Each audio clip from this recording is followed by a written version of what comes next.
പഹൽഗാം ഭീകരാക്രമണത്തിൽ ഫേസ്ബുക്ക് പോസ്റ്റിട്ട മുസ്ലിം ലീഗ് നേതാവിനെതിരെ കേസ്. ബഷീർ വെള്ളിക്കോത്തിനെതിരെയാണ് ഹോസ്ദുർഗ് പോലീസ് കേസെടുത്തത്.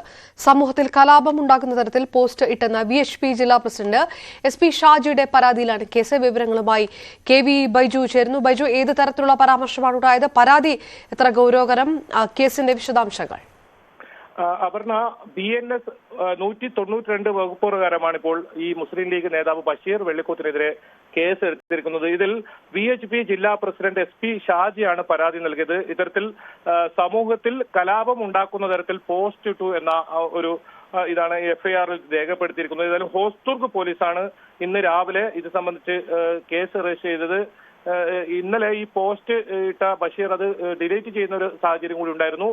പോസ്റ്റിന് സ്ക്രീൻഷോട്ട് ഉൾപ്പെടെ നൽകിയാണ് പരാതി നൽകിയിട്ടുണ്ടായത്. ഏതായാലും ഈ കേസിലാണ് ഇപ്പോൾ ഇത്തരത്തിൽ 192 പ്രകാരം കേസെടുത്തിരിക്കുന്നത്. ഹോസ്ദുർഗ് പോലീസ് ആണ് ഇത് സംബന്ധിച്ച് കേസെടുത്തിരിക്കുന്നത്. അപർണ,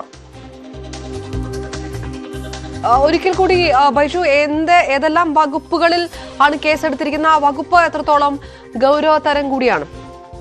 അപർണ, 1 വർഷം വരെ തടവും അതുപോലെ തന്നെ പിഴയും ലഭിക്കാവുന്ന കുറ്റമാണ് ഇപ്പോൾ ഇയാൾക്കെതിരെ ചുമത്തിയിരിക്കുന്നത്. മുസ്ലിം ലീഗ് സംസ്ഥാന വർക്കിംഗ് കമ്മിറ്റി അംഗമാണ്. കൂടാതെ മറ്റ് പല ചുമതലകളും ജില്ലയിൽ വഹിക്കുന്ന ഒരാൾ കൂടിയാണ് ബഷീർ വെള്ളിക്കോത്ത്. ഇയാൾക്കെതിരെയാണ് ഇപ്പോൾ ഇത്തരത്തിൽ കേസ് എടുത്തിരിക്കുന്നത്. അതായത് 1 വർഷം വരെ തടവ് ലഭിക്കാവുന്ന കുറ്റം, രാജ്യത്തിനെതിരെ കലാപ ആഹ്വാനം എന്ന ഒരു കുറ്റമാണ് ഇതിപ്പോൾ ചുമത്തിയിരിക്കുന്നത് ഇയാൾക്കെതിരെ. ഏതായാലും ഇത് സംബന്ധിച്ച് കൂടുതൽ വകുപ്പുകൾ ഉൾപ്പെടുത്തണമെന്ന കാര്യം പോലീസ് ആലോചിക്കുന്നുണ്ട്. നിലവിൽ ഇത്തരത്തിൽ 192 BNS 192 വകുപ്പ് പ്രകാരമാണ് ഇയാൾക്കെതിരെ കേസെടുത്തിട്ടുള്ളത്. അപർണ,